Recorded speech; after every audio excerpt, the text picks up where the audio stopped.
Salam berjumpa kembali Bapak Ibu, saudara-saudariku yang terkasih, teman-teman sekalian. Pada kesempatan ini saya mengajak kita kembali lagi untuk mempersiapkan sedikit waktu kita mendengarkan sabda Tuhan yang kita ambil dari Penginjil Matius bab 19 ayat 16 sampai 22. Orang muda yang kaya. Ada seorang datang kepada Yesus dan berkata, "Guru, perbuatan baik apakah yang harus kuperbuat untuk memperoleh hidup yang kekal?" Jawab Yesus, "Apakah sebabnya engkau bertanya kepadaku tentang apa yang baik? Hanya satu yang baik, tetapi jikalau engkau ingin masuk ke dalam hidup, turutilah, turutilah segala perintah Allah." Kata orang itu kepadanya, "Perintah yang mana?" Kata Yesus, "Jangan membunuh, jangan berzina, jangan mencuri, jangan mengucapkan saksi dusta. Hormatilah ayahmu dan ibumu, dan kasihilah sesamamu manusia seperti dirimu sendiri." Kata Yesus kepadanya, "Jikalau engkau hendak sempurna," kata orang muda itu kepadanya, "semuanya itu telah kuturuti, apalagi yang masih kurang?" Kata Yesus kepadanya, "Jikalau engkau hendak sempurna, pergilah, jualah segala milikmu, dan berikanlah itu kepada orang-orang miskin, maka engkau akan beroleh harta di surga. Kemudian datanglah kemari dan ikutlah aku." Ketika orang muda itu mendengar perkataan itu, pergilah ia dengan sedih sebab banyak hartanya.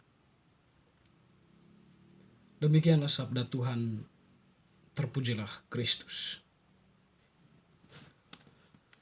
Teman-teman, saudara-saudari yang terkasih, Penginjil Matius yang kita dengarkan tadi menampilkan kepada kita kisah tentang orang kaya yang mudah ya.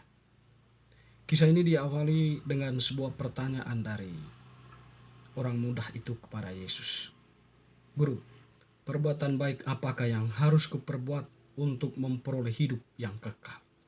Perbuatan baik apakah? Di sini Yesus memberikan jawaban berdasarkan apa ya? Apa yang sudah disampaikan Allah kepada Musa tentang 10 perintah Allah atau loh batu itu ya. Jadi Yesus memberikan jawaban dengan mengatakan, "Tetapi jikalau engkau masuk ke dalam hidup, turutilah segala perintah Allah." Kata orang itu kepadanya, "Perintah yang mana?" Lalu Yesus memberikan jawabannya. Jangan membunuh, jangan berzina, jangan mencuri, jangan mengucapkan saksi dusta, hormatilah ayah dan ibumu, dan kasihilah sesamamu manusia seperti dirimu sendiri. Jadi itu perintah Allah yang disampaikan oleh Yesus kepadanya. Jadi perintah ini kita tahu bahwa 10 perintah Allah itu merupakan sebuah perintah yang diberikan Allah kepada Musa untuk nantinya menjadi landasan hidup moral atau perbuatan bangsa Israel ketika mereka akan memasuki daerah Kanaan. Perintah itu diberikan di luar wilayah Kanaan atau sebelum mereka memasuki tanah Kanaan itu. Sehingga nanti ketika mereka memasuki tanah Kanaan, mereka akan menjadi bangsa yang istimewa ya, atau bangsa yang mempunyai landasan-landasan hidup maupun landasan moral dan religius yang jelas ya. Allah mereka itu menjadi jelas, perintah mereka itu menjadi jelas yang mereka perlu lakukan dalam perjalanan hidup mereka di tempat yang akan mereka masuki itu. Jadi perintah ini diulangi kembali oleh Yesus, disampaikan kepada pemuda yang bertanya tadi. Jadi perintah itu di bagian pertama 1, 2, 3 itu ya, semacam apa ya, sebuah perintah yang sifatnya religius, soal relasi manusia dengan Allah, bangsa Israel dengan Allah sendiri. Lalu kemudian yang berikutnya itu berkaitan dengan relasi sesama manusia ya, bangsa Israel ya, di antara mereka, dan tidak tertutup kemungkinan juga ya relasi orang Israel dengan orang-orang yang berada di luar mereka dalam konteks kebaikan. Teman-teman, saudara-saudari yang terkasih, yang disampaikan Yesus dalam bacaan tadi itu ya, ini berkaitan dengan hubungan sesama manusia. Jangan membunuh. Kan bahwa di situ ya Yesus mengajak untuk menghormati hidup itu. Jangan membunuh karena ada kepentingan-kepentingan, atau jangan membunuh karena kita membenci si A atau si B. Lalu kemudian jangan berzina, itu jangan berzina ya. Jangan mencuri, jangan mengambil barang orang. Apa yang menjadi hak orang ya itulah haknya. Jangan dirampas, jangan dikorupsi. Itu perintah Allah ya. Lalu jangan mengucapkan saksi dusta, kebohongan ya, atau membolak-balikan fakta, memanipulasi data, memanipulasi fakta dan sebagainya ya. Juga ya, hormatilah ayah dan ibumu. Itu perintah menghormati orang tua. Dan kasihilah sesama manusia seperti dirimu sendiri. Terakhirnya adalah mengasihi. Jadi itu sekiranya perintah yang disampaikan oleh kepada anak muda itu untuk dilakukan. Tapi itu masih formatif ya sifatnya. Sehingga tadi ya anak muda itu ya merespon Yesus. Semuanya itu telah kuturuti. Apalagi yang masih kurang, itu jawabannya. Nah, di sini yang tidak dilakukan oleh anak muda itu adalah berbagi atau mempraktekkan langsung berkaitan dengan mengasihi sesama manusia, kasihilah sesama manusia. Nah, di sini Yesus menjawab, "Jikalau engkau hendak sempurna, pergilah, juallah segala milikmu dan berikanlah itu pada orang-orang miskin, maka engkau akan beroleh harta di surga." Ya.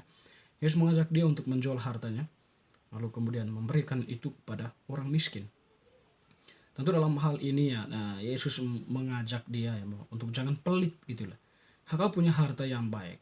Kau sudah melaksanakan perintah Allah tadi yang disampaikan oleh Yesus, tapi kepelitanmu itu, keegoisan itu ya perlu diubah sedemikian rupa atau memaknai apa yang telah engkau lakukan itu ya dalam kehidupan nyata, teristimewa atau khususnya itu ya berkaitan dengan berbagi kasih ya kepada mereka yang membutuhkan, mereka yang miskin, mereka yang menderita. Jadi itu poin penting. Jadi yang perintah-perintah tadi itu ya turut dilakukan ya mungkin masih sifatnya masih formatif atau sebatas relasi-relasi yang mengambang, belum sampai menyentuh realitas kehidupan yang sesungguhnya ya, dengan kehadiran anak muda itu hadir secara langsung memberikan apa yang menjadi kepunyaannya itu pada mereka yang membutuhkan.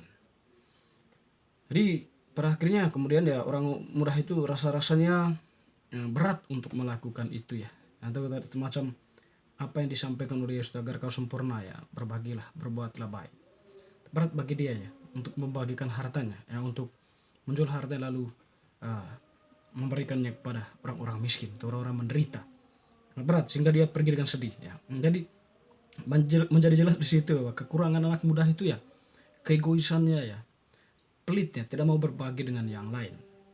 Jadi di situ mungkin tadi pernyataan Yesus menyentuh hatinya sehingga dia merasa sedih dan pergi begitu saja.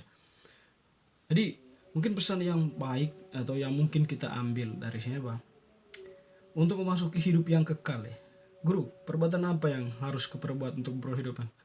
Ya selain tadi kita melaksanakan perintah Allah itu ya. Jadi perintah itu perlu direalisasikan dalam kehidupan nyata. Ya mengasihi orang tua itu hanya bukan sekedar di mulut saja atau sekedar hafalan, tapi itu mesti ditunjukkan secara nyata dalam hidup. Atau tadi kalau kembali kepada ajakan Yesus mengasihi sesama itu ya. Jadi ya setidaknya apa yang kita punya berikanlah kepada orang-orang yang membutuhkan ya. Atau setidaknya kita mempunyai sesuatu yang ingin kita berikanlah itu, dan jangan meminta apa yang sudah kita berikan, atau jangan menuntut balasan. Beri dengan sebuah ketulusan hati. Jangan bersaksi dusta, jangan bergosip setidaknya, jangan berzina, jangan mencuri, jangan mengambil hak orang lain.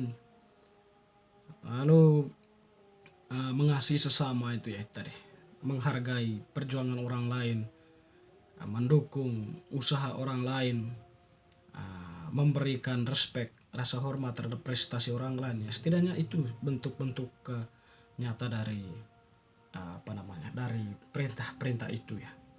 Ya setidaknya meskipun kita sadar kita tidak sempurna melaksanakan, tapi kalau ada sebuah usaha dan niat dari kita bisa melakukannya. Kalau kita melakukan dengan kesungguhan hati ya, kita merasa ada makna yang menyentuh hidup kita ya. Berhubungan dengan orang lain ya, berelasi dengan orang lain. Kehadiran kita itu seolah-olah bermakna ya, kalau kita melaksanakannya dengan sepenuh hati dalam kehidupan nyata. Teman-teman, saudara-saudari yang terkasih, perintah ini juga untuk kita ya, terus kita yang sudah dibaptis mengaku diri sebagai pengikut Yesus, melaksanakan hal itu dalam kehidupan nyata. Semoga. Amin.